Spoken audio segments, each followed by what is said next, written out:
Namaste Starlights, and as always, thank you for joining me for another video today. If you're new here, my name is Kamala and I am a human. I am a licensed professional counselor and I'm a certified spiritual coach, sharing my journey of healing, helping, and hope. So, as always, at the beginning of every one of these videos, I like to do a breathing exercises to help get us grounded. So we're going to take 3 deep breaths. So if you can, please join me. And here we go.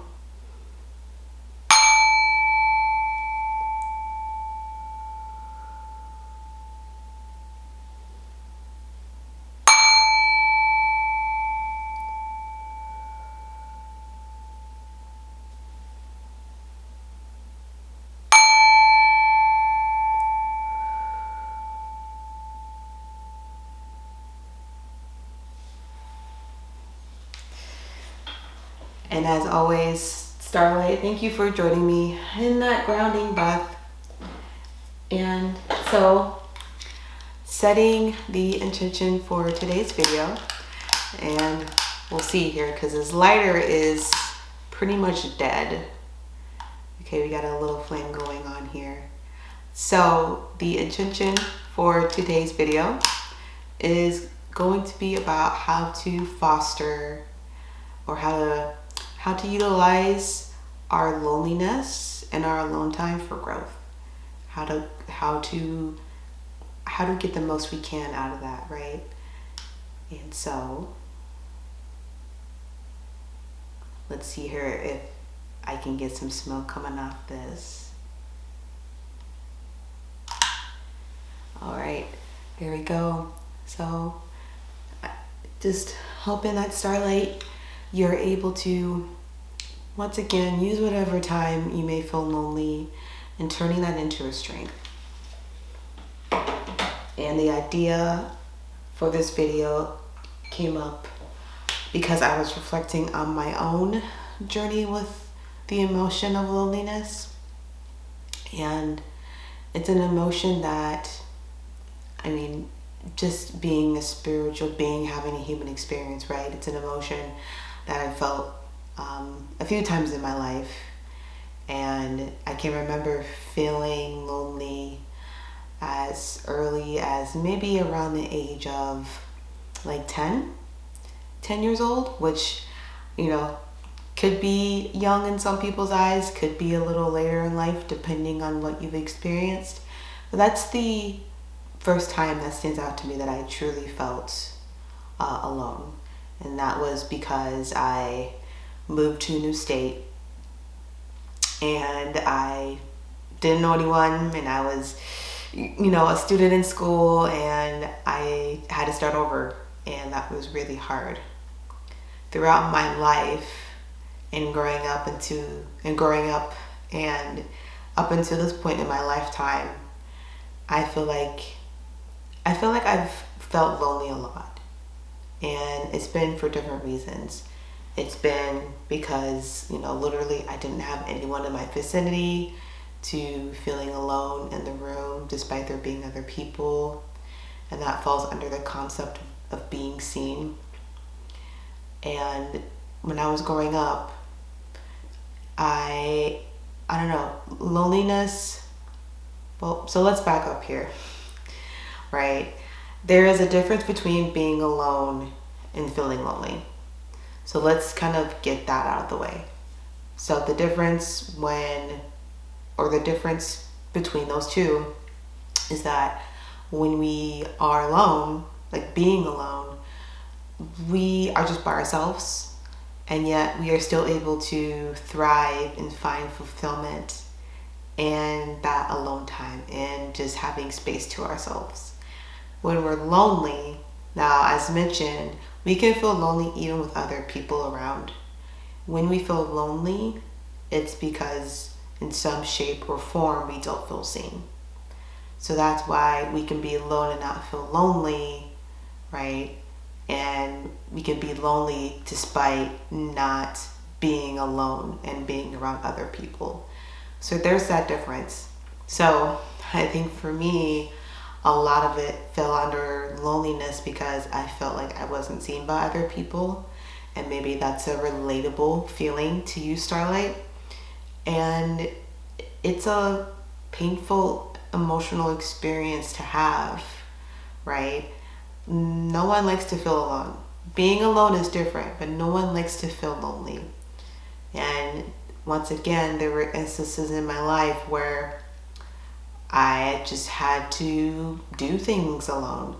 I may have shared this before in previous videos, but I've had to go to music festivals and other events by myself because I didn't have anyone to go with me, right? And so in that situation, I was both alone and lonely because I didn't feel seen. And what does that mean, to feel seen? To feel seen means that someone can see, I think, the core essence of who you are, right? Someone can see you for who you are and they know you. To be seen is to be understood. And I think that's what it boils down to. To be seen is to be understood. And for a large part of my life, I remember feeling this just very deep loneliness. And I think a part of that is because of my trauma history. So if you're someone like me who deals with trauma or has PTSD, complex PTSD, one of the traits of PTSD or CPTSD is kind of a fractured identity, right? So the trauma, it kind of damages our ability to form a solid and coherent identity. And so because of that, we're trying to fill in those gaps of our identity with things, maybe people, maybe places. That's why, as I shared in my last video, right, about moving, or my last long form video about moving, I was trying to fill a gap somewhere with that, right? And so maybe you can relate to that. And I felt lonely, and I thought if I found the right place, I could ease that loneliness. And that's not necessarily the case, right? And so as I've gotten older and as I've taken my spiritual past and become a spiritual coach and a mental health professional, you know, it's given me a lot to think about as far as loneliness and, you know, how to heal from that. And I think what can happen is that our ego, right, our spiritual ego can depend on other people, right? Instead of turning inward and leaning on ourselves and our path, our ego leans on external validation. And external validation in itself isn't a bad thing, but we need to be mindful of how much we're seeking out, right? Which is why it's important to feel validated within and to feel secure within. And with that, it can help ease the loneliness that a person can feel. And I've only kind of discovered this in the past year. So what can tie into having a trauma history is also a insecure attachment style. So there are 4 types of attachment styles. The first one is secure attachment. So secure attachment is when you are interdependent on someone. You guys can function as your own separate people, but know how to rely and depend on each other when needed. Right? Usually that can be combined with a healthy sense of self-esteem, right? And just the ability to just function on your own. And with that, here enters the 3 insecure attachment styles. So the first one, and probably the most common, insecure attachment style is anxious attachment. And, you know, if you're someone who goes on a lot of social media, like TikTok and Instagram, maybe you've seen it come across your For You page or just show up in your algorithm, right? Talking about attachment styles. And so anxious attachment is categorized by anxiety, by being afraid of your partner leaving you. And so you act out in ways to reinforce that anxiety. If they decide to do something with their friends, you know, you may try and get them to stay. If they don't quickly respond to your text, it maybe causes your stomach to somersault. And once again, this like spike of anxiety occurs. You may test your partner, right, in order to prove to yourself that they still are invested in the relationship. So on the flip side of that, we have avoided attachment. So avoided attachment is the push away, right? So if anxious attachment is pulling their partner in, they really want to be close to their partner. Avoidant is wanting their partner to be over there, right? And it means that when there's any sort of emotional closeness, this can, you know, cause some emotional activation in someone with an avoidant attachment, and they may just once again pull away from their partner. Perhaps, you know, end the relationship or ghost. And this obviously is like not it's not for everyone who has avoidant attachment, right? These are just more broad, what's the word I'm trying to say? These are more broad characteristics. Everyone with, you know, this attachment may be different, right? So that's the important thing to remember. But so you have the, once again, push away with the avoidant, the pull in with the anxious, and then you have a combination of the two, which is this organized attachment. So times you really want to be close to your partner, other times you want them to be far away.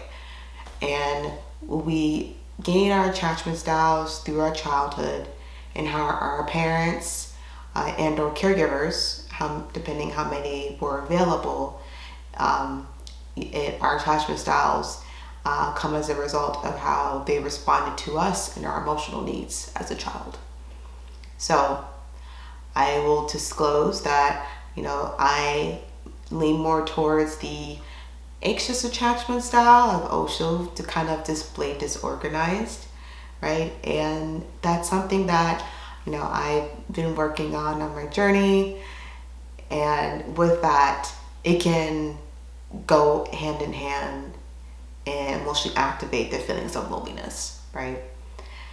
So, all that being said, how do we begin to move forward or heal from feeling lonely? And a couple months ago, this book was recommended to me, which actually, let me see if I can pull it up for you starlights here. And the book was called The Art of Being Alone by Renuka Gavarni. I apologize if I'm saying the name wrong. But yeah, that was a book that was recommended to me a few months ago. And I read it, and it was a really good book. The premise of the book is that no one's going to save you. And that is a hard reality that I've even had to process and digest and swallow. No one's going to save you. No one's going to show up at your door and be that person who gets rid of all of your problems, right? What can happen is that we can fall into a hole of that external validation and expecting other people to fill in those holes for us when we need to do it ourselves. And that book also talks about how the relationship with the self is very healing, right? And if we have a good and healthy relationship with ourselves, we may not, if ever, feel lonely at all.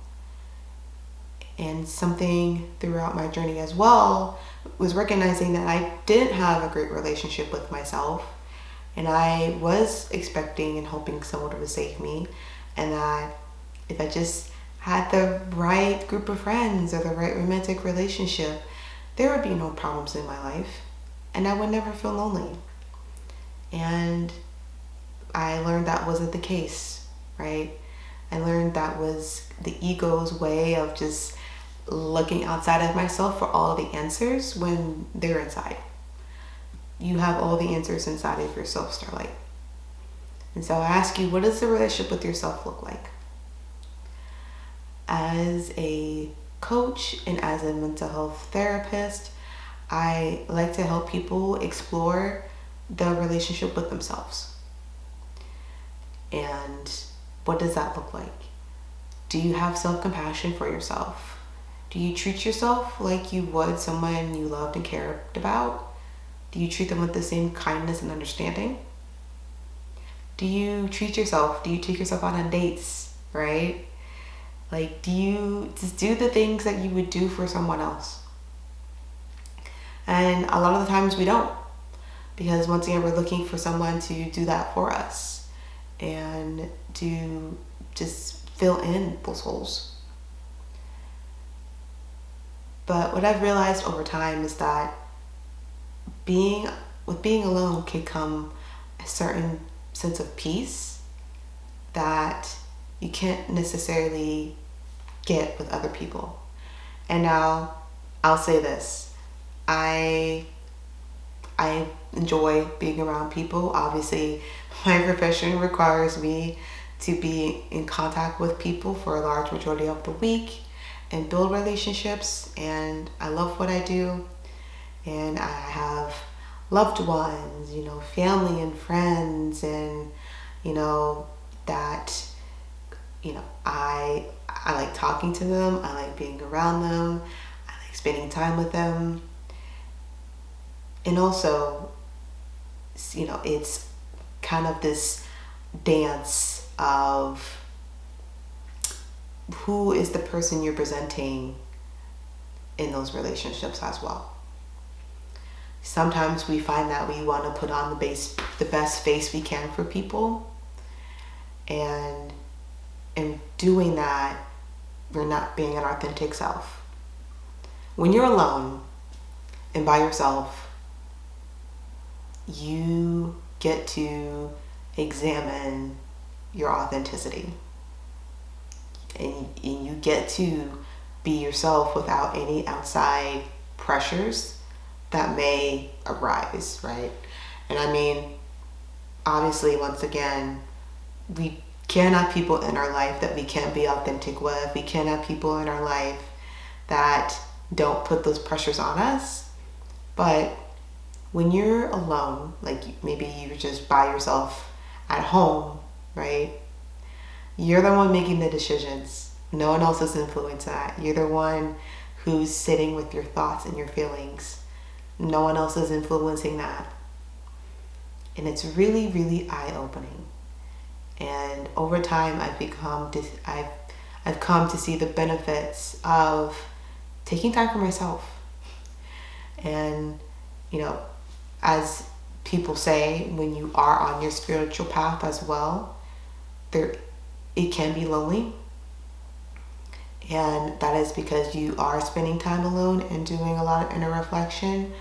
And, your brain begins to go to places that maybe people who aren't on their spiritual path, maybe don't fully understand. And that's okay. In that it can just create kind of that separation and maybe that sense of loneliness. But can you take that loneliness and turn it into strength? Can you take the time alone and grow and cultivate the relationship with yourself and water yourself like you would a plant, right? Water yourself, tend to yourself, love yourself, and help yourself grow.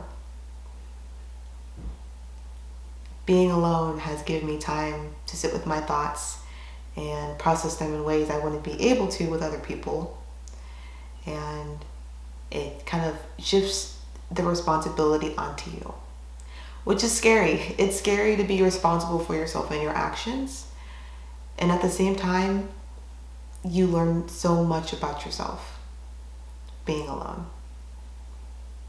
And so now, instead of taking a moment where I'm alone as, oh, I'm alone, this is unfortunate, this sucks, I take that moment and I thank the universe for it. And I say, you know, how can I turn this moment into growth for myself?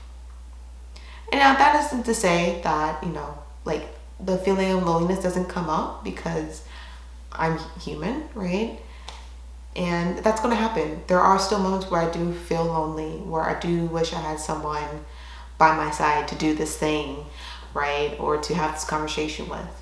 But I think overall, it's given me a lot of insight that I may not have gotten otherwise, right? Once again, when we surround ourselves with people all the time, our personalities can get meshed with theirs, our egos can get meshed with theirs, and it's hard to separate. So it's been nice just to have that reflection and be able to fully learn, who am I? Who am I, Kamala, as the person, right? With no outside influence. So I know this video was kind of a ramble, but if you guys at this point, Starlight, I appreciate you sticking around. More or less, I want you to examine, what does the relationship with yourself look like? And if you feel lonely, which once again happens because we are spiritual beings having a human experience, is there a way to turn some of that to a strength-based perspective? Is there a way to turn some of that loneliness into a reframe of, how can I prioritize this time by myself, right? And then there are other options too. You know, if you do genuinely feel alone and you feel like you've had enough alone time, you know, trying to put yourself out there to maybe meet people. But if you feel like, you know, you do need to examine that relationship, take some time and think about it. Write down your thoughts. If you don't have a good relationship with yourself, why is that? What do you need to change? Overall, once again, the loneliness is still there, but I've grown to love my peace, being alone, in a way that's almost addicting. And it's just so eye-opening, the things you learn about yourself. So, as always, Starlight, thank you for being here, and I will see you in the next video. Namaste.